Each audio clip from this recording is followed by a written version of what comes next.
Métodos y técnicas de un antibiograma. Este comienza siempre con la estandarización del inóculo. No se puede utilizar cualquier cantidad de bacterias, siempre debe haber una cierta cantidad, ya que si usamos un exceso de bacterias, estas podrían inactivar el antibiótico por una simple superioridad numérica.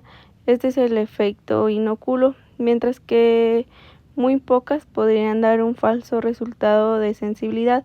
Por ello se utiliza la escala del 0.5 a una turbidez constante equivalente a 150 millones de bacterias por mililitro. Una vez que se tiene esta suspensión bacteriana, procede a aplicar uno de los métodos principales de estudio, que serían los siguientes. En estos métodos tenemos el primer método, que es método Kirby-Bauer. El método es el más icónico y visual de la difusión de disco, también conocido como técnica de Kirby-Bauer. Es prácticamente lo mismo. Para realizarlo se utiliza un medio de cultivo sólido llamado agar-Weyer-Hinton, el cual ha sido diseñado para tener una composición química que no interfiera con una actividad de los fármacos y que permita que estos se desplacen por gel de manera uniforme. El microbiólogo siembra la bacteria sobre toda la superficie de la placa de forma masiva y luego coloca en pequeños discos de papel filtro impregnados con una concentración exacta de diferentes antibióticos. En el momento en el que el disco toca el agar húmedo, el antibiótico comienza a difundirse hacia afuera, creando como una grande cantidad.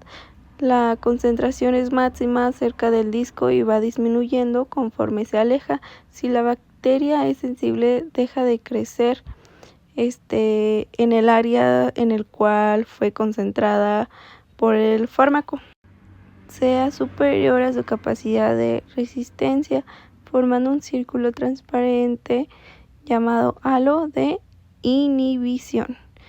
Tras 18 a 24 horas de incubación a 35 grados, el analista mide el diámetro de estos halos de milímetros. Un halo grande suele indicar sensibilidad, mientras que la ausencia de halo o un diámetro muy reducido indica resistencia.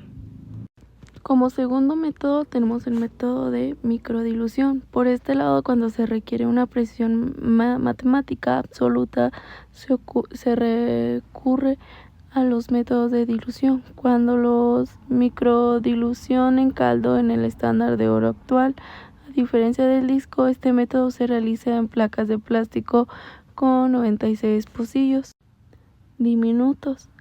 Cada fila de la placa contiene un antibiótico diferente, pero en concentración que se van reduciendo a la mitad en cada paso. Por ejemplo, de 64 a 38, luego de 16 a 8 y así sucesivamente. Se añade una cantidad fija de bacterias a cada pocillo y se incuban. Hasta el día siguiente, el microbiólogo observa que en cada punto de líquido deje de estar turbio.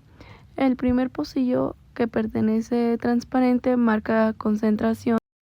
Como siguiente método tenemos el método de ETEX, también llamado como gradiente de difusión.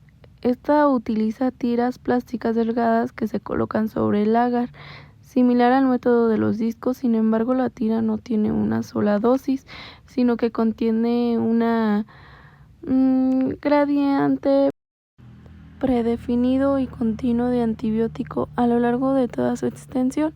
Al incubarse se forma una zona de inhibición elíptica, el punto exacto donde el crecimiento de la bacteria corta la tira que indica el valor de la CIM en una escala impresa directamente en el plástico. Es el método que combina la facilidad visual de la difusión con la precisión cuantitativa de la disolución. Es por eso que debemos de tomar en cuenta todos estos métodos para saber cuál vamos a aplicar dependiendo de fisiopatología y mecanismo de defensa. Cuando una bacteria se vuelve resistente, altera su funcionamiento normal mediante 4 mecanismos moleculares clave. Inactivación enzimática es la defensa más agresiva. La bacteria secreta de proteínas llamadas enzimas que actúan como tijeras químicas. El ejemplo más importante son las beta-lactamasas que rompen el anillo central de las penicilinas y las cefalosporinas, dejando al antibiótico totalmente inútil antes de que toque a la bacteria.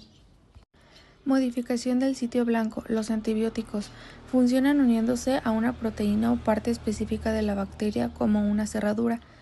La bacteria muta o modifica ese sitio de unión. Al cambiar la forma de su estructura, el antibiótico ya no puede encajar ni bloquear las funciones vitales del microorganismo.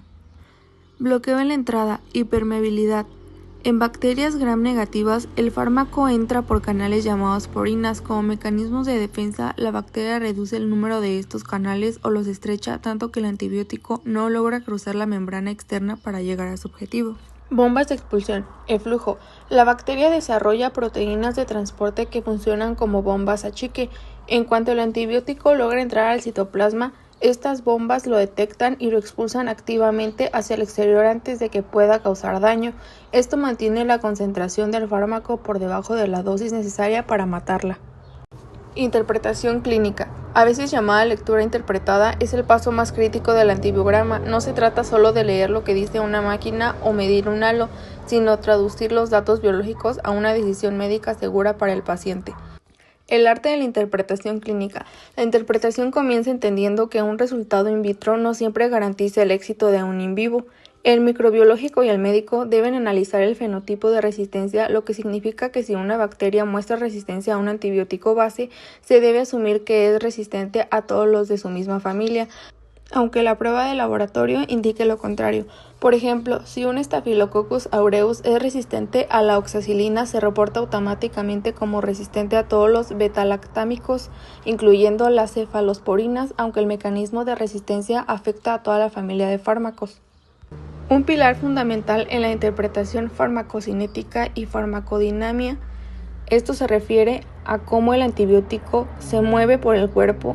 Un antibiograma puede decir que un fármaco es sensible, pero si este antibiótico no tiene la capacidad de cruzar la barrera hematoencefálica, no servirá para tratar una meningitis. De igual forma, hay antibióticos que se concentran masivamente en la orina, lo que permite tratar infecciones urinarias incluso si la bacteria muestra una sensibilidad limítrofe. También se debe considerar las categorías clínicas actualizadas. Hoy en día la categoría intermedio ya no se interpreta como quizás funcione, sino como sensible con exposición incrementada. Esto le indica al médico que el éxito propedéutico depende totalmente de la dosis. Si se utiliza una dosis más alta o una infusión más prolongada, el fármaco será eficaz. Esta distinción es vital para no descartar opciones de tratamiento valiosas en bacterias multiresistentes. Finalmente, la interpretación clínica tiene un papel preventivo mediante el desescalamiento. Si el antibiograma muestra que una bacteria es sensible a un antibiótico de espectro dirigido más específico, el médico debe de retirar el antibiótico de amplio espectro que estaba usando. Esto protege la microbiota normal del paciente y reduce la presión selectiva, evitando que aparezcan nuevas resistencias en el futuro. En resumen, la interpretación es el filtro humano que asegura que el dato numérico del laboratorio se convierta en una cura real y segura. En conclusión, el antibiograma se consolida como el estándar de oro y brújula fundamental de la infectología y la microbiología clínica. No debe ser interpretado como una simple lista de fármacos, sino como un ensayo biológico dinámico que refleja la eterna lucha evolutiva entre los microorganismos y la farmacología. Su ejecución desde la estandarización precisa del inóculo de la escala de CIM es lo que permite transformar la sospecha clínica en una decisión terapéutica basada en la evidencia científica. La relevancia de esta prueba trasciende la cama del paciente. En el ámbito de salud pública, el antibiograma es la herramienta de vigilancia epidemiológica más poderosa que poseemos. Gracias a él podemos identificar la aparición de nuevos mecanismos de resistencia como las beta-lactamasas del espectro extendido o las carbapenemasas, permitiendo a las instituciones hospitalarias interpretar de medidas de aislamiento y control de salvar ciertas vidas al evitar brotes de bacterias multiresistentes. Asimismo, el antibiograma es un programa de optimización de antimicrobianos. Al proporcionar una lectura interpretada en la sensibilidad bacteriana, esta prueba faculta al clínico para realizar el desescalamiento terapéutico, que consiste en retirar antibióticos de amplio espectro y sus sustituirlos por agentes más específicos. Esto no solo reduce la toxicidad y los efectos secundarios en el paciente, sino que disminuye drásticamente la presión selectiva sobre la microbiota normal, frenando el avance de la resistencia antimicrobiana global.